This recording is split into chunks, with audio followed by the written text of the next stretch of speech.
મિત્રો, લોકપ્રિય ન્યૂઝમાં આપનું હાર્દિક સ્વાગત છે। હું છું નયના વાઘેલા। જોઈએ આજના સમાચાર। વાવાઝોડાની આગાહીને લક્ષ્યમાં રાખીને માંડવી મામલતદારે માંડવી પોલીસ તંત્રને દરિયાના પાણીથી દૂર રહેવા પર્યટકોને સૂચના આપી હતી। દરિયામાં કરંટ જોવા પણ મળી રહ્યો છે। વાવાઝોડાની આગાહીને લક્ષ્યમાં રાખીને માંડવી મામલતદાર વિનોદભાઈ ગોકલાણીએ આગમચેતીના ભાગરૂપે માંડવી પોલીસ તંત્રને અને માંડવી નગરપાલિકાને દરિયામાં નાહવા ન જવા એવા સાઇન બોર્ડ લગાડવા સૂચના આપી હતી। માંડવી દરિયામાં કરંટ પણ જોવા મળી રહ્યો છે, જેથી સહેલાણીઓને દરિયાના પાણીથી દૂર રહેવા સૂચના આપી હતી। માંડવી પોલીસ તંત્ર સતર્ક રહીને કામગીરી કરી રહ્યું છે। પોલીસ જવાનો સતત દરિયા કિનારે ફરીને પર્યટકોને દરિયાના પાણીથી દૂર રહેવા સમજાવી રહ્યા છે। કોઈ અનિચ્છનીય ઘટના ન બને માટે તંત્ર સતર્કતાથી કામગીરી કરી રહ્યું છે। પર્યટકો પણ તંત્રને સહકાર આપી રહ્યા છે। યાદી જણાવે છે તે મુજબ હાલે 40થી 50 કિલોમીટરની ઝડપે પવન ફૂંકાવાની સંભાવના હોવાથી લોકોએ દરિયાની અંદર નહાવા માટે ન જવું તેમજ સાવચેત રહેવા તાકીદ કરવામાં આવી છે। માંડવી તાલુકાનું ધોકડા ગામ અનેક સમસ્યાઓથી ઘેરાયેલ રોડ, રસ્તા, પાણી તથા શાળાઓમાં શિક્ષકોની ઘટ જેવી અનેક પ્રાથમિક સુવિધાઓથી વંચિત। માંડવી તાલુકાનું ધોકડા ગામનો મોટી ભાડઈને જોડતો 3 કિલોમીટરનો રોડ અતિશય બિસ્માર હાલતમાં। 6 મહિનાથી ગામમાં પીવાનું પાણીની અસુવિધા।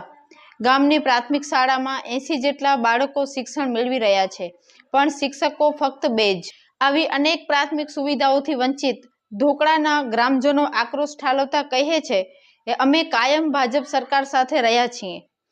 નીચેથી ઉપર સુધી ભાજપ સરકાર હોવા છતાં અમારા ગામથી દુર્લક્ષ સેવાઈ રહ્યો છે। ગામમાં પાણી ટેન્કર મારફતે વેચાતો લેવો પડે છે। ધોકડાથી મદનપુરાનો રોડ નવો બની ગયો, ધોકડાથી ભાડઈ રોડને કેમ પડતો મુકાયો? એવા અનેક પ્રશ્નો થઈ રહ્યા છે। શું ધોકડા ગામની ભોળી પ્રજાને લોલીપોપ જ અપાઈ રહ્યો છે? એવો આક્રોશ ગ્રામજનોમાં દેખાઈ રહ્યો છે। ભરતસિંહ કેશુભા, માજી સરપંચ શ્રી ધોકડા। આજે આપના માધ્યમથી જણાવું છું કે ધોકડાથી ભાડઈ 3 કિલોમીટર રસ્તો બહુ જ તદ્દન ખરાબ છે અને હાલે કોઈ 3-4 વખત અરજીઓ ધારાસભ્યને આપવા છતાં હું રૂબરૂ ગયેલ છું, તેમ છતાં આ બાબતે કોઈ પણ કાર્યવાહી કરવામાં આવતી નથી। આ લગભગ 2 વર્ષથી તો રોડ બહુ ખરાબ છે અને 10 વર્ષથી આ રોડ બન્યો છે, તેના પાછળ કોઈ જોવા પણ આવ્યું નથી।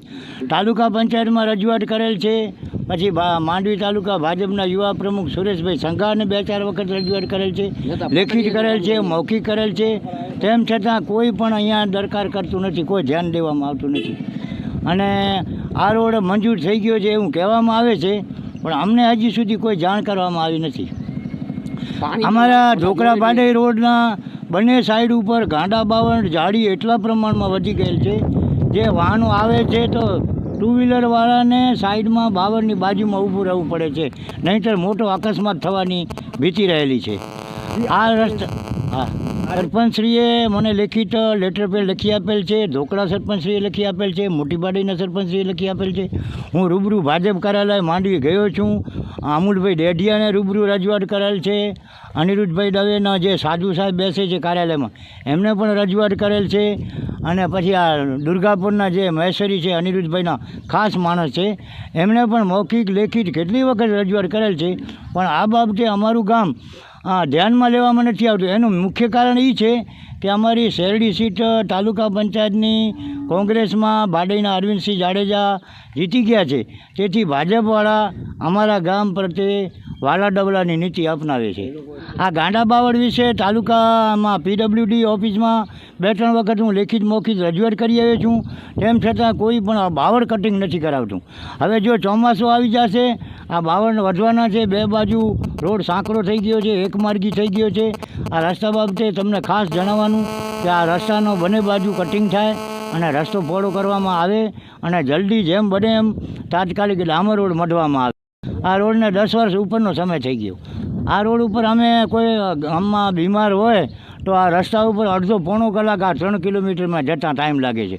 જો ટુ વ્હીલર ના હાલી શકતું હોય તો રિક્ષા અને જે આ નાની 4 વ્હીલ ગાડી છે એમાં તો બહુ પછડાટ લાગે છે. ટ્રેક્ટરમાં તો બેસી શકાય.